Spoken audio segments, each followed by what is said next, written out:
हमारी संस्कृति, हमारे संस्कार सदा रहें हमारे साथ। सब्सक्राइब करें तिलक।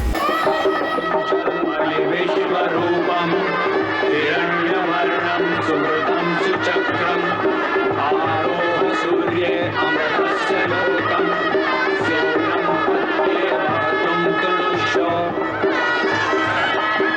अनन्त्रिक्षरारिजवसन्तु पन्था ये भी सखायो यन्ति नो वरेण्यम्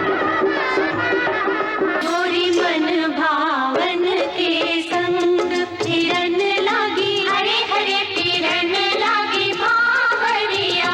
मुख लजाई हमें उमंग हिरन लागी, हरे हरे हिरन लागी भावरिया।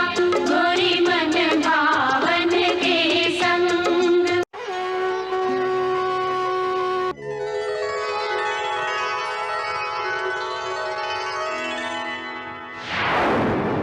अब कोई नहीं आएगा तुम्हारी रक्षा करने के लिए। अब तो तुम्हारा और मेरा विवाह निश्चित है। नहीं।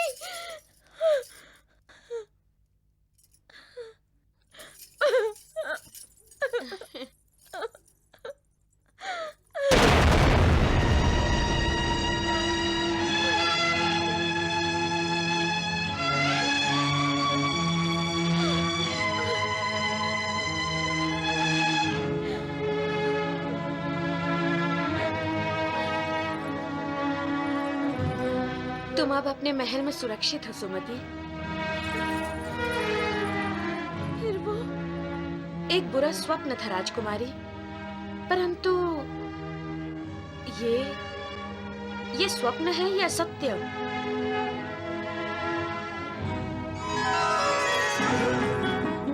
है तो स्वप्न दीदी, परंतु मैं चाहती हूँ कि सत्य हो जाए। मैं भूल नहीं कर रही तो ये तो अयोध्या नरेश के चित्र है ना? हाँ दीदी, मैं मन ही मन उन्हें अपना पति मान चुकी हूँ और कामना करती हूँ ये भी मुझे अपनी पत्नी बनाना। परंतु दीदी, आपने मुझे अपना परिचय तो अभी तक दिया ही नहीं। तुमने दीदी कहा ना, हो गया परिचय। परंतु अब मुझे जाना होगा राजकुमारी। मेरे पतिदेव मेरी प्रतीक्षा करते होंगे। मैं धवलपुरी गई थी अपने मायके, वहां से लौट रही थी कि तुमसे भेंट हो गई। अब तुम विश्राम करो। मैया, केशनी ने अनजाने में सुमति को बचाया और सुमति को भी ये पता नहीं कि जिस केशनी ने शक्ति सिंह से उसे बचाया है वो उस सगर की पत्नी है जिससे वो स्वयं विवाह करना चाहती है। क्या सुमति की मनोकामना पूरी होगी ये तो प्रभु ही जानते हैं, परंतु मैया, केशनी ने अपनी आंखों से देखा है सुमति महाराज सगर के प्रेम में कितनी दीवानी हुई है। क्या वो सुमति को अपनी सौतन बनाएगी मैया? देवऋषि, भविष्य को किसने पढ़ा है? आप भी देखिए, मैं भी देखती हूँ सुमति क्या करती है और केशिनी क्या। नारायण नारायण नारायण।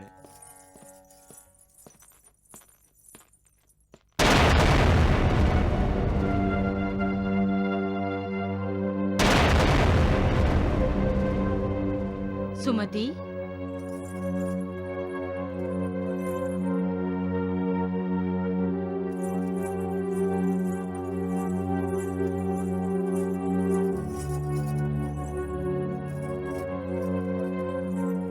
अब कैसी हो तुम पुत्री? ठीक हूँ माताश्री। दीदी की भाषा बोलूं तो एक दुस्वप्न समाप्त हुआ। दीदी? हाँ पिताश्री, दीदी जिन्होंने शक्ति सिंह से मेरी रक्षा की। दीदी बहुत ही कुशल योद्धा है। और भी कुछ जानती हो उनके बारे में? उन्होंने केवल इतना ही बताया कि धवलपुरी उनका मायका है।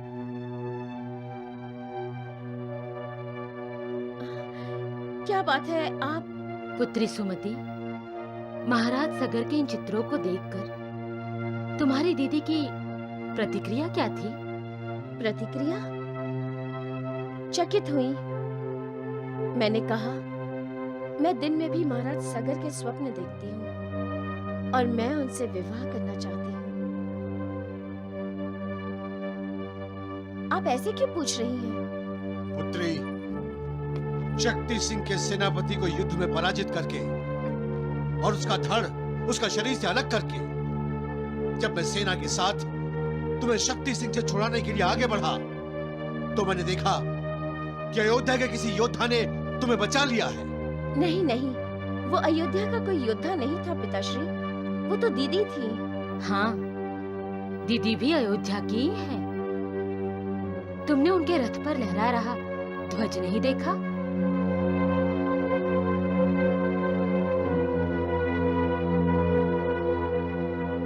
ध्वज? हाँ पुत्री, वो ध्वज अयोध्या का था। तुमने महाराज सागर के बारे में जानकारी प्राप्त करते समय उनके परिवार के बारे में कोई जानकारी प्राप्त नहीं की। महाराज सागर की पत्नी स्वयं एक महान योद्धा है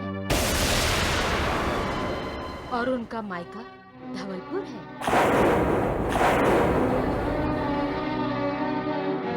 अर्थात दीदी? हाँ, जिसे तुम दीदी कहती हो, जिसने शक्ति सिंह से तुम्हारी रक्षा की, वो महाराज सागर की पत्नी अयोध्या की महारानी केशनी थी।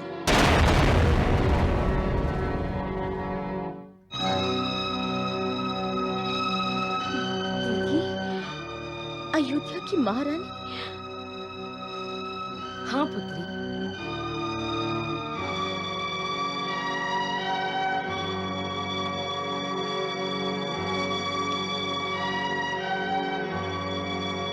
इसे तुम संयोग ही समझो पुत्री, या फिर प्रकृति का संकेत है ये। जो तुम सोच रही हो वो तुम्हें प्राप्त नहीं होगा। अब तुम्हें अयोध्या नरेश से विवाह करने का हट त्यागना होगा पुत्री।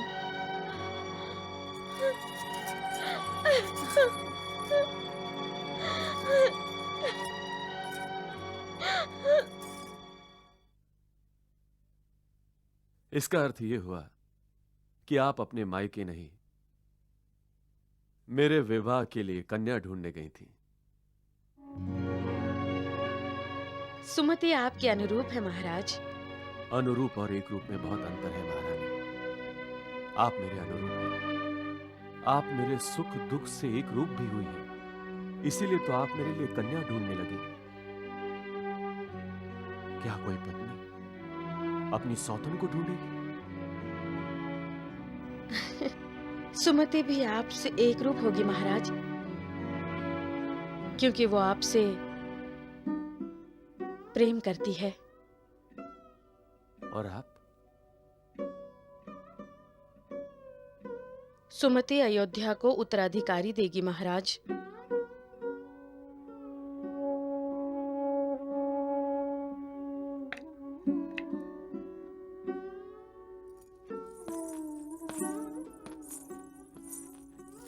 प्रणाम प्रणाम ऋषिवर। महारानी उचित कह रही हैं राजन।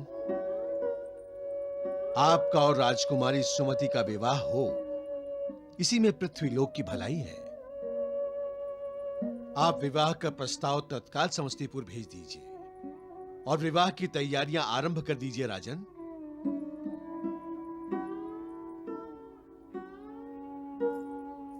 जैसी आपकी आज्ञा महर्षि। महारानी केशिनी, जब तक पृथ्वीलोक का अस्तित्व रहेगा तब तक आपका नाम अजर अमर रहेगा।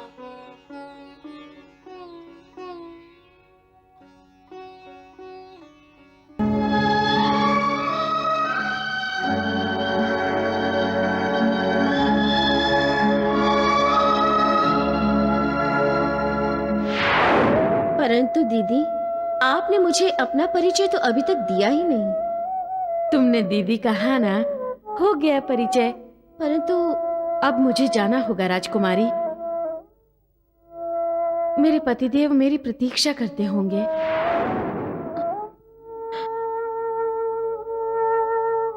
जिसे तुम दीदी कहती हो, जिसने शक्ति सिंह से तुम्हारी रक्षा की, वो महाराज सागर की पत्नी अयोध्या की महारानी केशनी थी।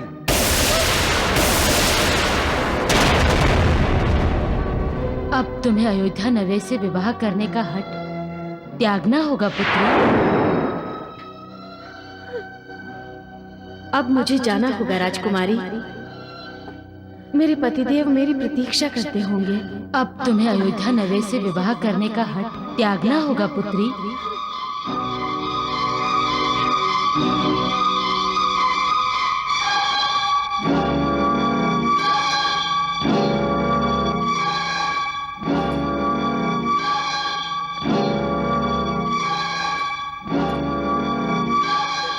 रुक जाइए राजकुमारी। ये क्या करने जा रही थी आप? मैं महाराज सगर का चित्र मिटा देना चाहती हूँ मानसी। चित्र मिटाने से क्या होगा? क्या आपके हृदय में जो महाराज सगर की छवि बसी है वो मिट जाएगी? क्या आप महाराज सगर को भूल जाएंगी?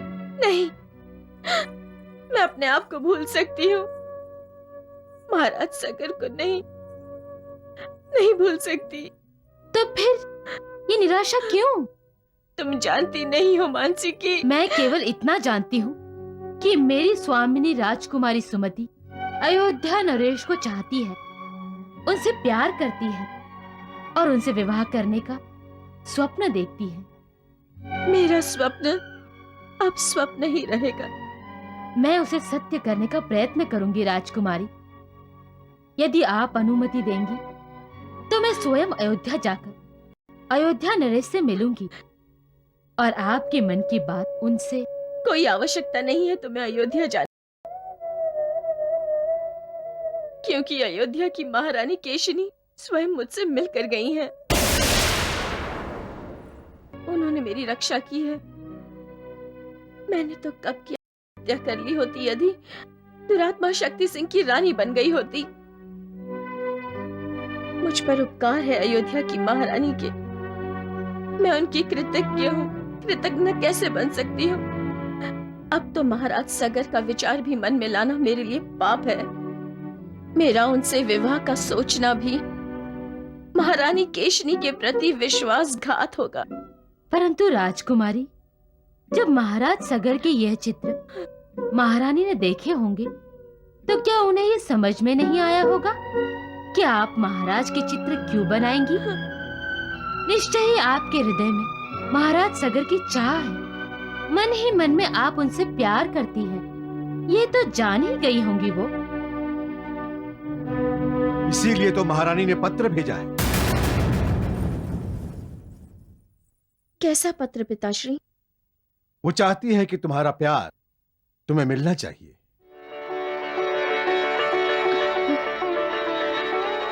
अर्थात महारानी केशनी ने अयोध्या नरेश महाराज सगर के लिए तुम्हारा हाथ मांगा है।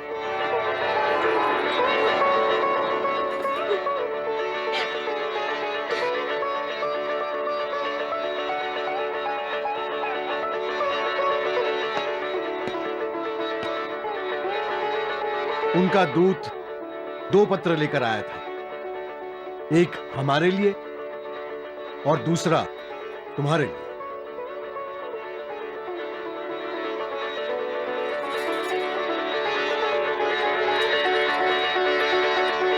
अयोध्या राज्ञी ने शीघ्र ही उत्तर मांगा है पुत्री, ताकि वो तुम्हारा और अयोध्या नरेश का शीघ्र विवाह कर सके।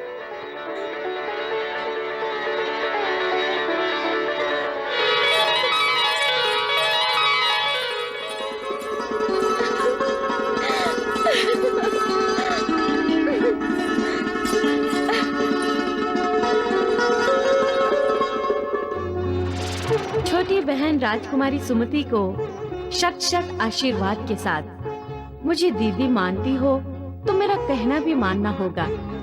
मैं केवल समझती ही नहीं, हृदय से मानती भी हूँ कि महाराज सगर के लिए तुम्हारा प्यार सच्चा है और तुमसे बड़ी होने के नाते मैं इसे अपना कर्तव्य मानती हूँ कि तुम्हें तुम्हारा प्यार मिले। तुम्हारे स्वप्न को साकार करने का उत्तरदायित्व है मुझ पर। अतः मैंने निर्णय ले लिया है कि तुम्हारा विवाह शीघ्र अतिशीघ्र महाराज सगर से हो जाए। आने वाली पूर्णिमा को विवाह का शुभ मुहूर्त है। बधाई हो। अयोध्या तुम्हारा इंतजार कर रही है। तुम्हारी दीदी केशिनी।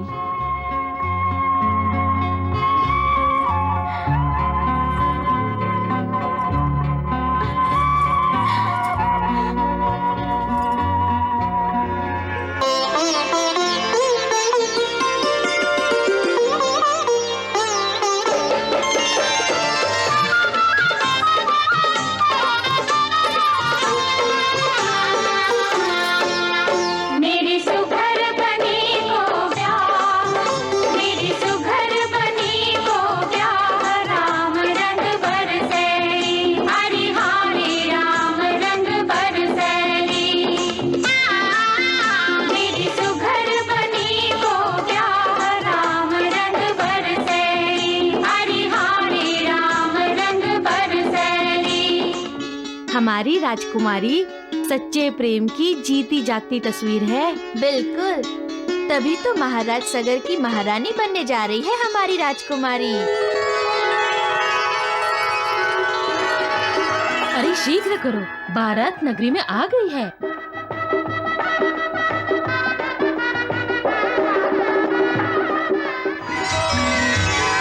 अयोध्या नरेश की जय, अयोध्या नरेश की जय। महारानी जी, बारात आ गई है। महाराज पधार रहे हैं।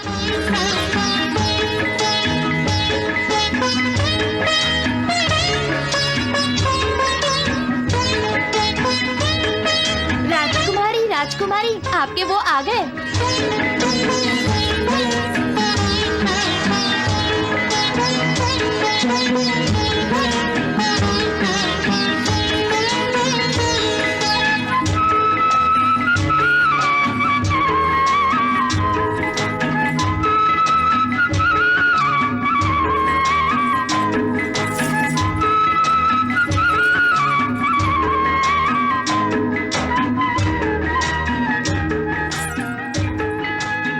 प्रेम रोग लग जाए प्रेमियों को, जैसे प्रेमियों के मन को संभाले कोई कैसे।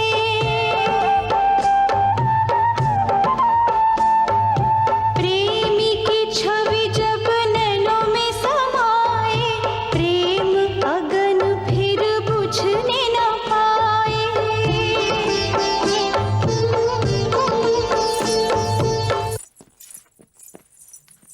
किसे देख रही हैं आप? अयोध्या नरेश तो बारातियों के साथ महल में चले गए। दासी, जबान मत चलाओ। राजकुमारी, पुरोहित जी किसी भी समय विवाह के लिए आपको बुलाएंगे। तुम बहुत वाचाल हो गई हो दासी। अपना मुंह बंद रखो।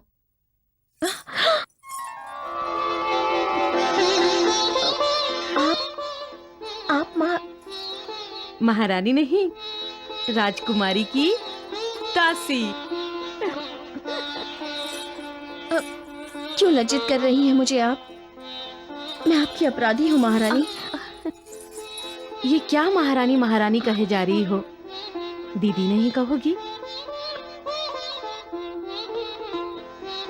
मैं तुम्हारी दीदी हूँ और तुमने मेरा कोई अपराध नहीं किया है। तुम सुंदर हो सुमति। अयोध्या नरेश तुम्हें देखते ही तुम पर मोहित हुए बिना नहीं रह सकते। विश्वरूपम् हिरण्यवर्णं सुवृतं सुचक्रम् आरोह सूर्ये अमृतस्य लोकम् सोनं पत्ये वातुं तनुष्यो अनन्त्रिक्षरारिजवसन्तु पन्था ये भी सखायो यन्ति नो वरेण्यम्। गोरी मन भावन के संग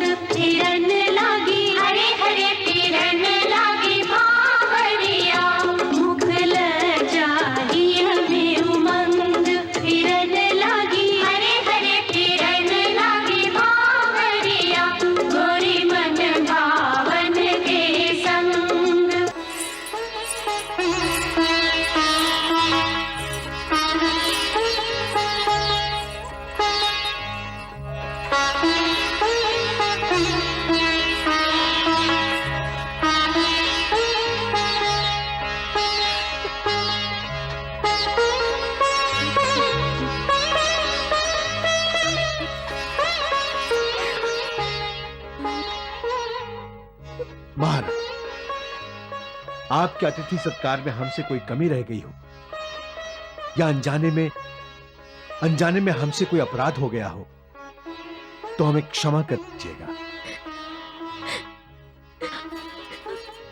सुमति हमारी इकलौती पुत्री है और मेरी अकेली बहन। अब चिंता ना कीजिए, सुमति केवल अयोध्या पर ही नहीं, महाराज के हृदय पर भी राज करेगी।